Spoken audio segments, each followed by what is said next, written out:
자, 우리 출애굽기 이제 36장까지 왔습니다. 정말 우리가 신앙생활하면서 정말 중요하게 잘 알아야 되는 것들을 우리는 놓치고 있는 경우가 너무나도 많지요. 구원을 받은 성도들이 꼭 참여해야 할 그 프로젝트, 또 성도의 비전, 그것이 뭐냐? 그거는 오늘 이 출애굽기에서는 회막이라고 표현되고 있죠. 자, 구원받은 성도들은 이 회막에 집중을 해야 합니다. 구원을 받고 나서 나와서 하나님이 회막 만들라고 하니까 회막 만들었다, 이런 게 아니고요. 구원을 받은 사람에게 하나님께서 허락한 것이 뭐다? 회막이다는 거죠. 구원받고 나서 구원받은 사람이 꼭 해야 될 일이 바로 회막을 짓는 일이죠. 자, 구원받은 성도들이 모이는 이 회막에, 바로 구원받은 성도들의 모임이라고 하는 이 회막에 모여야 하는 그 회막에 하나님께서 임재를 하신다는 거죠. 그래서 그분이 그곳에 임재를 하면 이 회막이 뭐가 돼요? 거룩한 곳으로 구분되고 분리되어져서 성막이라고 부르게 된다 그랬죠. 자, 오늘 이곳에 우리가 모인 이 회막에 하나님께서 임재하시면 이곳이 뭐가 된다? 성막이 되고 성전이 된다라는 거죠. 자, 우리는 이것을 확실히 알고 넘어가야 됩니다. 자, 그러면 이런 회막의 이 의미, 자, 회막이 구원받은 백성들이 모였는데 그 모임에 하나님께서 임재를 하신다고 하는 이 엄청난 비밀이죠. 엄청난 또 은혜지요.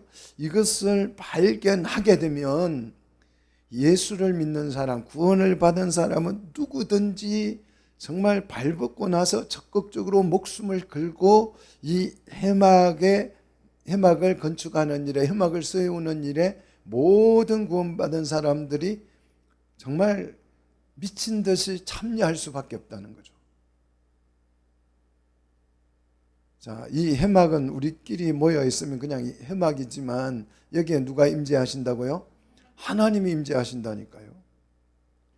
여러분 놀랍지 않습니까? 이곳이 어떤 곳이기에 하나님이 임재를 하십니까? 근데 회막 앞에 성도들이 구원받은 성도들이 모여 있을 때 그 모임 위에 하나님이 임재하는 역사가 일어난다고요.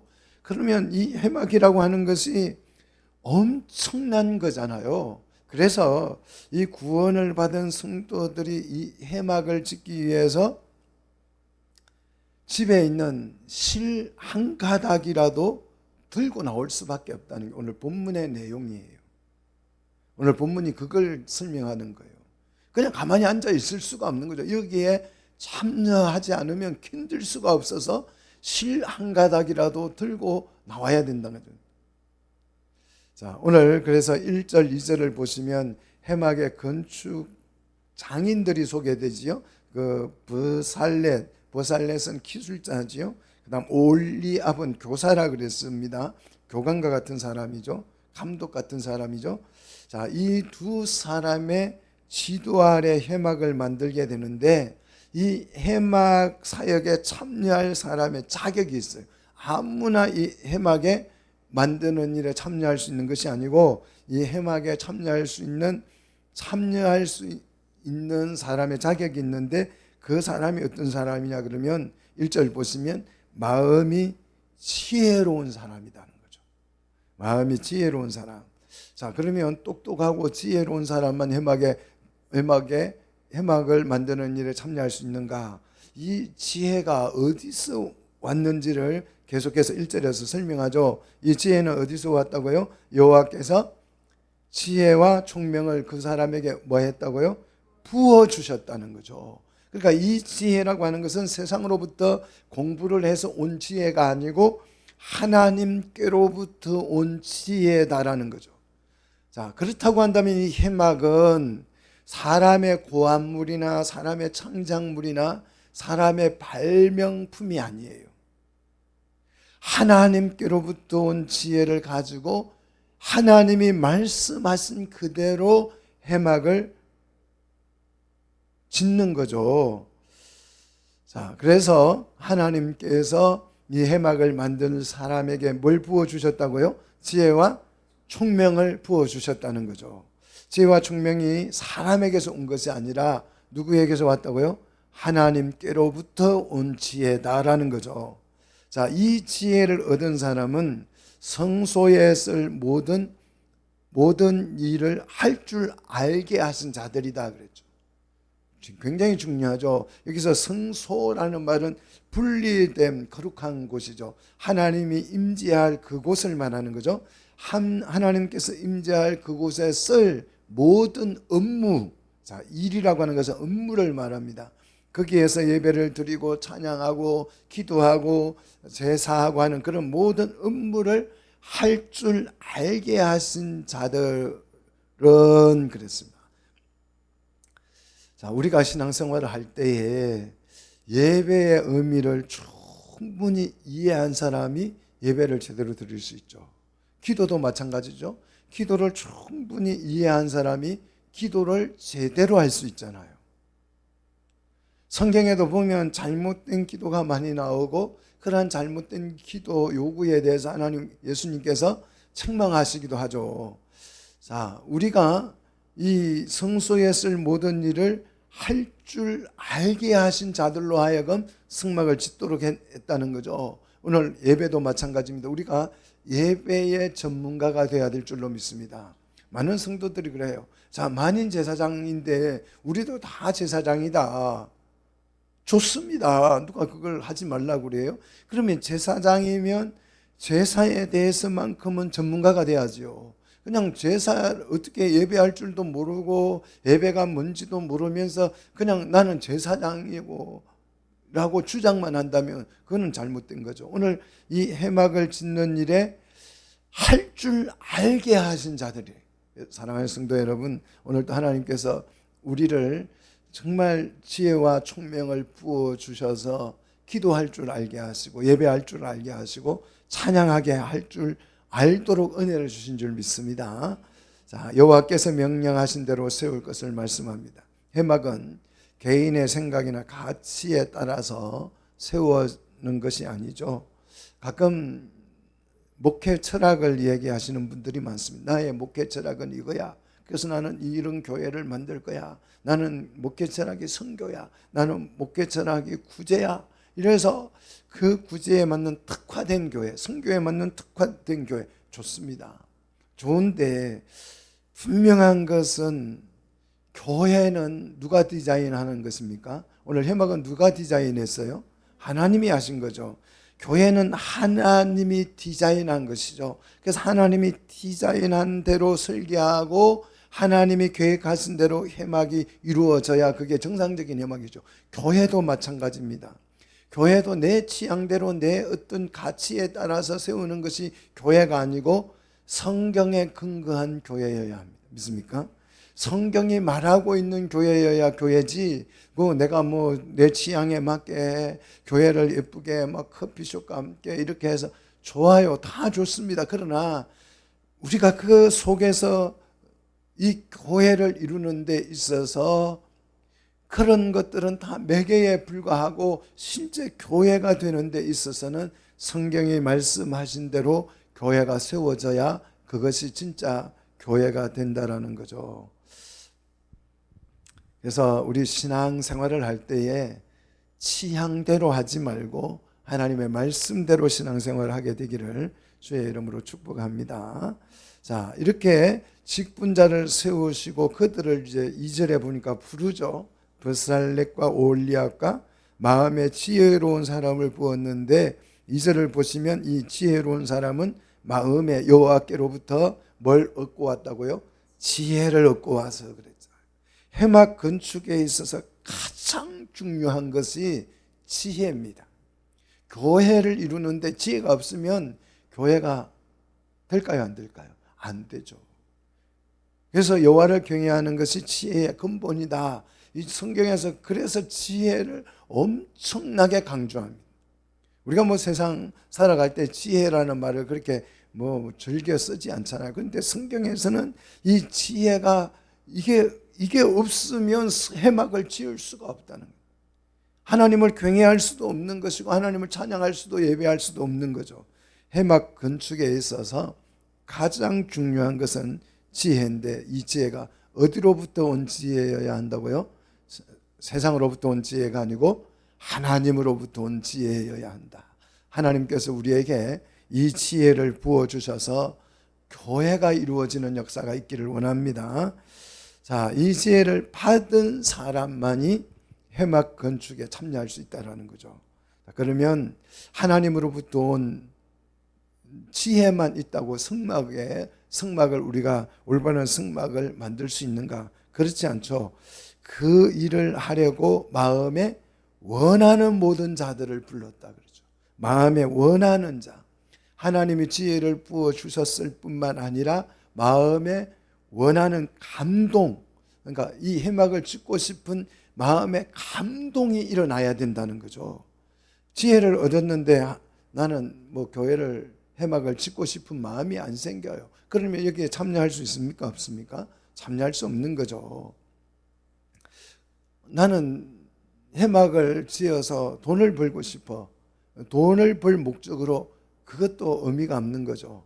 나는 정말 멋진 해막을 지을 거야. 예술 작품으로 해막을 짓는 것도 의미가 없는 것입니다. 우리 속에 하나님이 주신 지혜가 오고 그 지혜가 와서 성막의 의미를 이해하며 이곳에 하나님이 임재한다는 사실을 실제적으로 경험을 하면 내가 이 해막을 짓는 일에 참여하고 싶은 그 사모함이 불같이 일어나야 된다는 거죠. 이 간절함이 생길 때에 우리는 해막에 참여할 수 있다는 거죠. 그냥 해막 천막 하나 쳐놓고 우리가 여기에서 모이자, 이게 아니죠. 예배당 자리 하나 구해놓고 우리 여기서 모여서 예배 드리고 재밌게 보내자, 그게 아니고 우리가 여기에 모이는 의미는 이곳에 누가 임재하신다고요? 하나님이 임재하신다는 거예요. 이게 좀 절실해져야 되죠. 그래야 오늘 이 모이는데 의미가 있는 거잖아요. 우리끼리 모여가지고 무슨 의미가 있어요? 하나님이 임재를 안 하신다면, 하나님이 이곳에 함께 계시지 않는다면 이 예배가 아무런 의미가 없는 거죠. 그래서 이 해막의 진정한 의미를 발견한 사람은 마음속에 이 간절함이 생길 수밖에 없다는 것이죠. 이 해막에 하나님 임재하시고 하나님의 영광이 오늘 또 이곳에 나타날 줄로 믿습니다. 자, 그 다음 3절을 보시면 해막 건축을 위해서 기정물을 이제 수령하는 거죠. 구원받은 이스라엘 자손들은 기정물, 이 테루마라 그랬습니다. 이것을 여호와께 드렸습니다. 이 기정품을 성소의 모든 것을 만들기 위해서 드리는 이 기정품을 하나님 앞에 드리게 되면 이 테루마, 이 기정물이 뭐가 돼요? 예물이 되는 거죠. 자, 그래서 3절을 보시면 그들이, 그래서 기술자들이죠.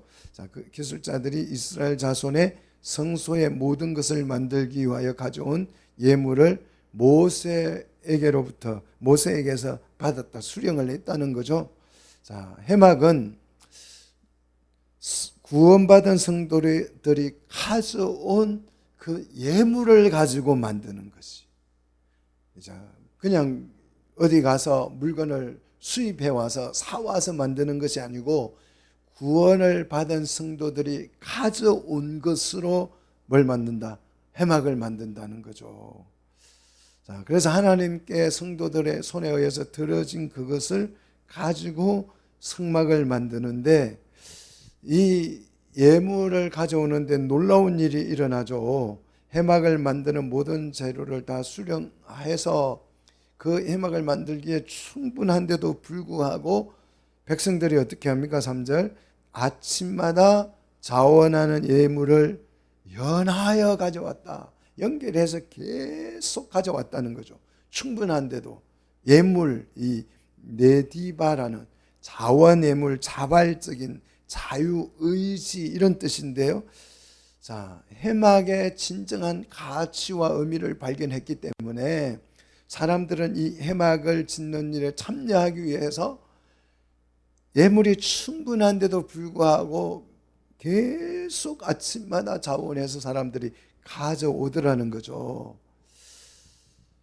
해막을 세울 그 기술자도 자원하는 마음이 필요하고, 이 해막을 만들 재료를 드리는 사람도 자원하는 마음에 의해서 드려져야 된다는 거죠. 해막은 결코 억지로 그냥 강요에 의해서 만들어지는 것이 아니죠. 이것은 해막의 참 의미를 이해하지 못하기 때문에, 참 교회의 의미를 이해하지 못하면 강제로 교회를 만들고 싶어 하는 거죠.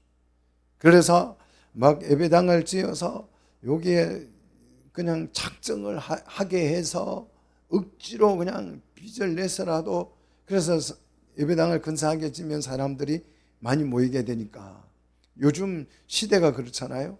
그러니까 그렇게 해서 모아놨더니 그것이 교회가 아니에요.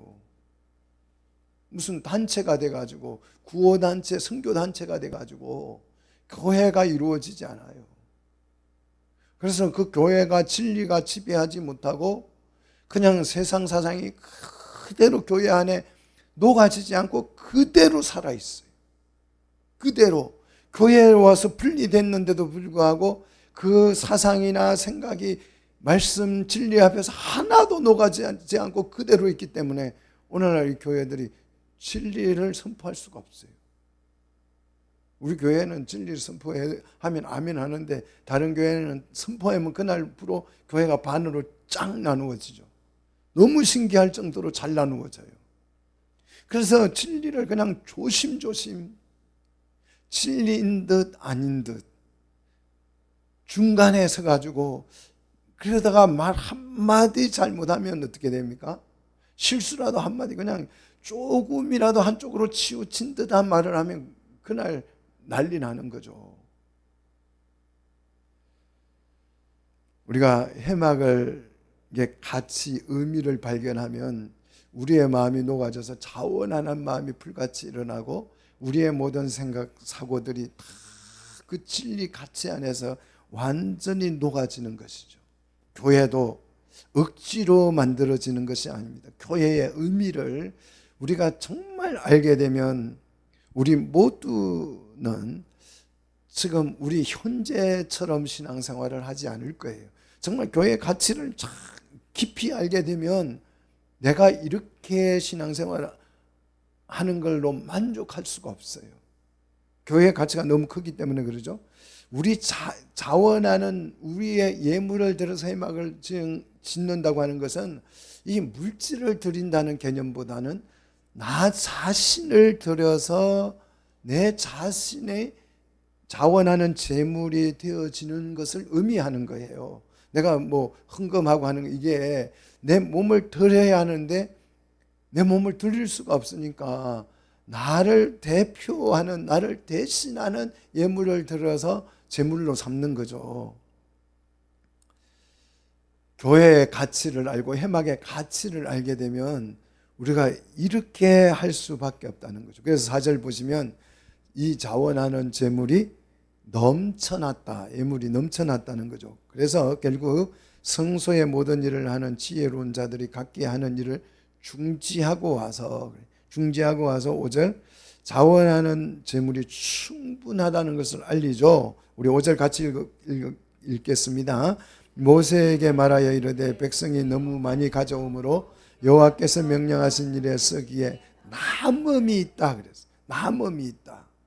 자, 욕심이 절제되죠. 더 많이 가져오면 좋지. 그래서 가져오면 남는 거 주머니에 그런 게 아니고, 여기에 해막을 만드는 일에 충분한 해막에 쓰일 용도만큼만 받는 거죠. 이게 이제 절제된 경건의 모습인데요.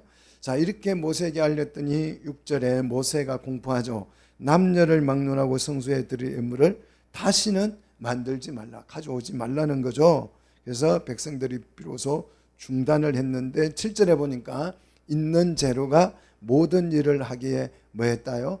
넉넉하여 남음이 있었기 때문이었다 그랬습니다. 충분했다, 넉넉했다는 거죠. 자, 이것은 뭘 말합니까? 구원받은 성도들이 해막의 가치와 의미를 충분히 이해했다라는 뜻이고, 그랬기 때문에 이 해막을 짓는 일에 이들이 전력을 다했다는 것이고, 모든 사람들이 참여해서 그 해막을 만드는 재료가 차고 넘쳤다, 충분했다라고 표현하고 있습니다. 자, 우리가 해막의 이 가치와 의미를 이해한다면 이런 일이 일어날 수밖에 없는 거죠. 내가 가진 물질의 가치보다 해막의 가치가 훨씬 크게 보이는 거죠. 자, 비트코인, 요즘 그 청년들이 굉장히 인기가 많잖아요. 비트코인이라는 게 딱 나오니까 사람들이 와, 이게 가치가 돈의 가치보다 훨씬 크다는 거죠. 우리가 가진 제일 최고의 가치가 돈이잖아요. 가치를 우리는 돈으로 환산하잖아요. 나의 능력, 나의 뭐 실력 이런 걸 다 돈으로 매겨주잖아요. 가치를 돈으로 매기는데 어느 날 이 돈보다 훨씬 더 높은 가치가 나왔는데 그게 비트코인이잖아요. 그래서 비트코인을 내 가치를 이해한 사람들은 내가 가진 돈을 가지고 뭘 사요? 비트코인 사잖아요. 바로 이걸 말하는 거죠. 신앙생활은 가치를 찾는 거예요. 가치를 찾는 일이 신앙생활입니다. 내가 가치를 발견했다면, 해막의 가치를 발견했다면, 이 해막에 하나님이 임재하시고 하나님의 영광이 이곳에 임한다는 이 가치를 발견했다면 그냥 가만히 앉아 있을 수가 없는 거죠. 지금도 강화문에 가면 수많은 사람들이 모여가지고 막 구호를 외칩니다. 그 사람들의 가치는 뭡니까? 자유민주주의에 대한 가치잖아요. 이 자유민주주의의 가치를 발견한 사람은 이게 침해당하면 견딜 수가 없는 거예요. 그래서 막 비가 오나 눈이 오나 바람이 부나 나가서 외치고 있는 거죠. 그 덕에 우리는 어떻게 편안하게 자유민주주의를 누릴 수 있는 거죠. 참 고마운 분들이에요. 그 사람들이 아니면 벌써 공산주의가 되는 거죠. 우리는 신앙생활도 가치를 찾는 일입니다. 오늘 구원받은 사람들의 최고의 가치는 해막이었어요. 우리 구원받은 성도들의 최고의 신약시대의 가치는 교회인 줄 믿습니다. 예수님도 이것을 말씀하시지요. 진짜 가치 있는 보화를 발견한 사람이 취하는 행동이 뭐더라? 자신 집에 돌아와서 정말 모든 재산을 팔아서 이 값진 진주를 사더라는 거죠. 이게 가치를 발견한 사람의 모습이죠. 자, 그 다음 8절을 보시면 이제 해막을 건축하는데, 설계는 출애굽기 26장 1절에서 37절에서 충분히 설명을 했습니다. 일하는 사람 중에 마음이 지혜로운 모든 사람이 이 해막을 건축하는데, 자, 첫 번째 휘장을 건축합니다. 이게 천이죠. 이게 막이니까, 천막이니까 첫 번째 그 천막을 만드는데, 이 크기가 8절로 13절을 보시면 10폭인데 28규빗으로 만들라 그랬죠. 그리고 휘장 10폭을 만드는데 이 첫 번째 휘장은 성막의 가장 안쪽 천장이라고 생각하면 됩니다. 천장 위에를 다 천막은 이렇게 치는 거니까 텐트를 생각하시면 됩니다. 그 텐트 위에 천장을, 첫 번째 천장은 가늘게 꼰 벳을 청색 홍색 실로 그룹을 수놓아 만들도록 했죠. 자, 무늬를 놓아 짜서 지은 것입니다. 이게 천사의 무늬, 그룹 천사의 모양을 무늬를 아예 양탄자처럼 위에다가 인쇄하는 것이 아니고 아예 짜서 만드는데, 여기에 그룹이 등장하는 것, 이 천사의 등장은 이곳에 누가 임재하신다? 하나님이 임재하심을 상징하는 것입니다. 천사가 오는 것은 하나님이 오신다라는 의미죠. 그래서 9절을 보시면 매 폭에 길이와 넓이는 28규빗, 너비는 4규빗으로 모든 크기를 동일하게 만들라고 했고, 10절 보시면 5폭씩 10폭인데 이걸 5폭씩 서로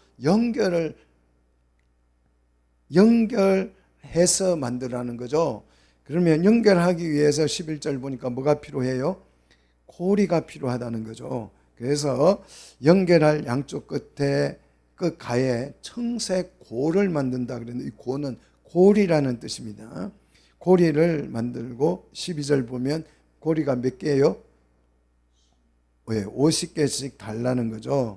그 고리들이 짝이 맞게 달아서 연결할 수 있도록 만들라는 거죠. 그리고 13절 보면 이 고리에 걸 갈고리가 필요한 거죠. 이 갈고리는 뭘로 만들어요? 금으로 만드는데 몇 개요?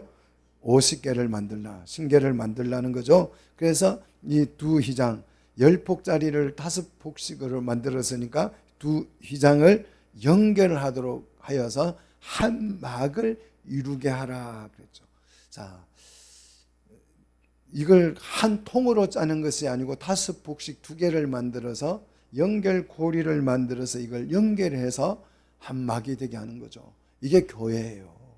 교회는 한 사람이 교회가 될 수 있는 것이 아니고 두 사람 이상이 금고리, 믿음이라고 하는 금고리를 서로 걸어서 교회를 세워가는 거죠. 두 번째 이제 천장, 두 번째 이제 첫 번째 맨 안쪽 거 만들었어요. 이제 두 번째 거는 14절로 28절에 보면 뭘로 만들어요? 염소 털로 만들라 그랬죠. 이 앞에 휘장을, 천장을 덮을 그 바깥 휘장이죠. 자, 두 겹째죠. 크기는 앞에 거는 10폭인데 이 바깥쪽은 11폭이죠. 염소 털로 만들려고 하는 것은 방습 효과를 위해서 그렇죠. 털은 염소의 희생으로 제공되는 거죠. 그래서 이 희생되어지는 털을 우리에게 제공하기 위해서 염소가 껍질이 벗겨짐으로써 그 염소는 어떻게 돼요? 죽게 되죠. 그 염소가 누구를 상징해요?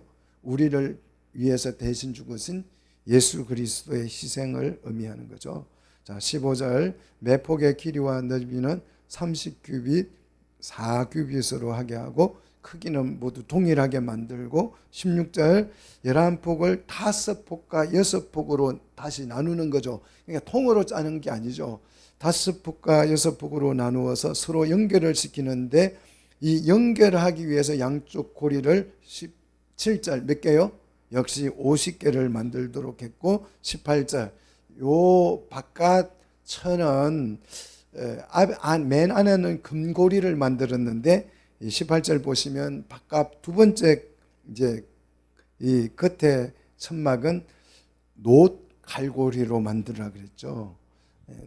금보다는 놋이 훨씬 더 단단하고 강하죠. 그래서 이 휘장을 연결하여서 한 막이 되도록 하라 그랬죠. 한 막이.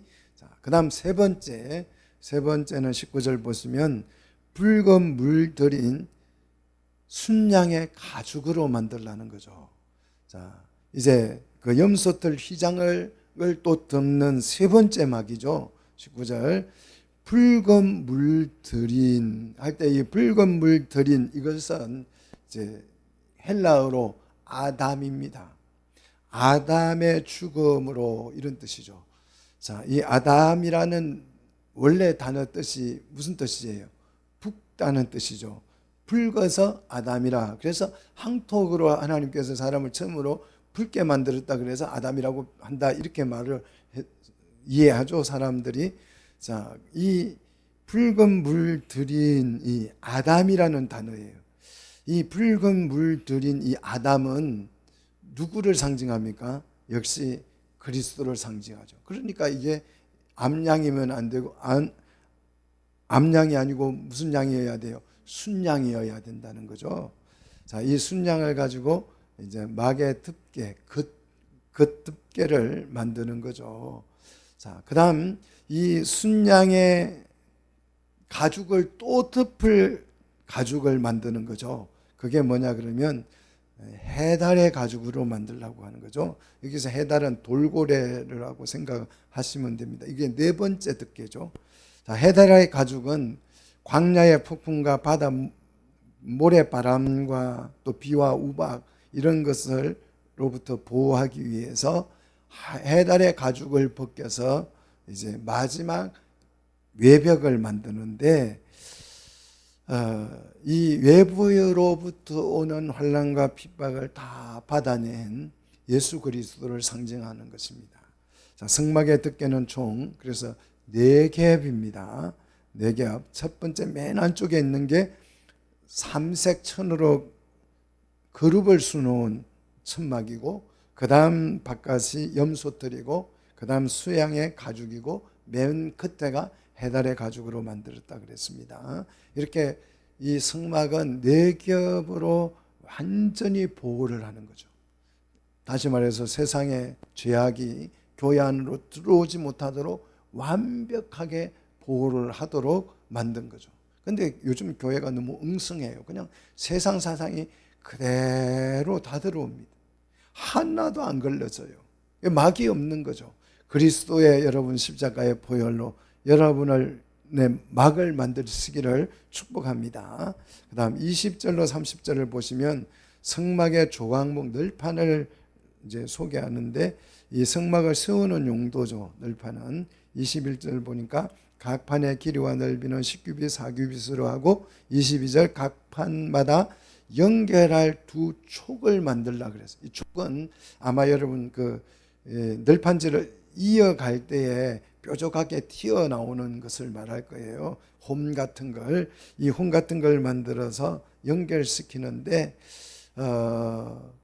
23절 보시면 남쪽, 그 다음에 25절에 북쪽 널판은 20개씩 만들라고 그랬죠. 그리고 24절 보시면 널판 및 은받침은 40개씩 만들어서 하나의 널판에 2개씩 받침이 양쪽에 이제 끼워지도록 만든 거죠.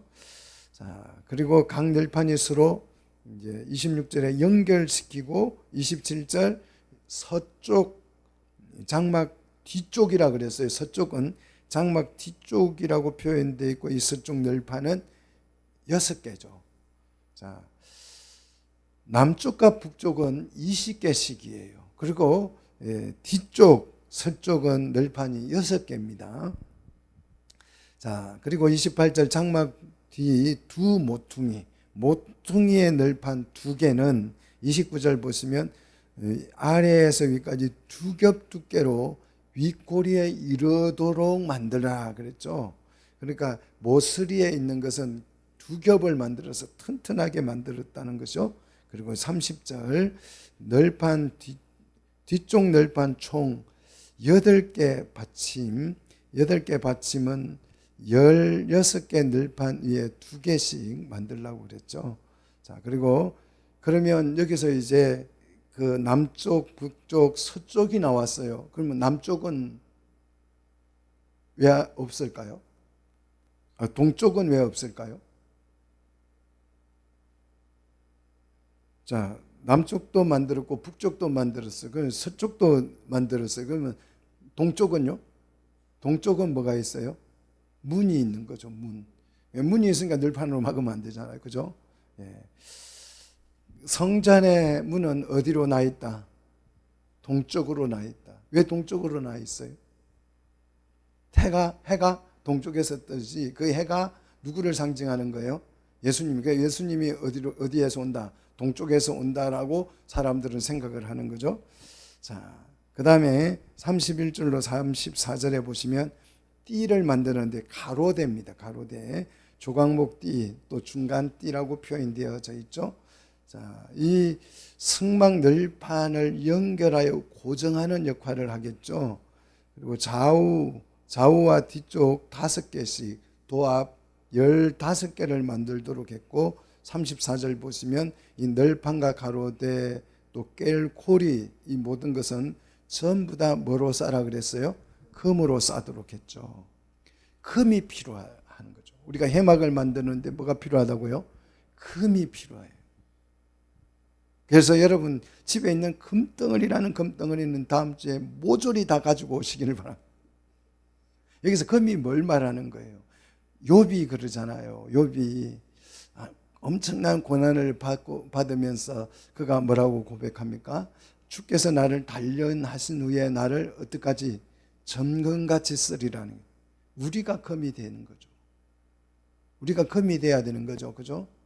자, 우리 자체는 금이 아니죠. 조각목 같은 조각목이에요. 그냥 널려있는 별 볼일 없는 그런 나무들입니다. 그런데 이 나무를 뭐로 싸면, 믿음이라는 금으로 싸면 성막을 만드는 정말 중요한 재료가 될 줄로 믿습니다.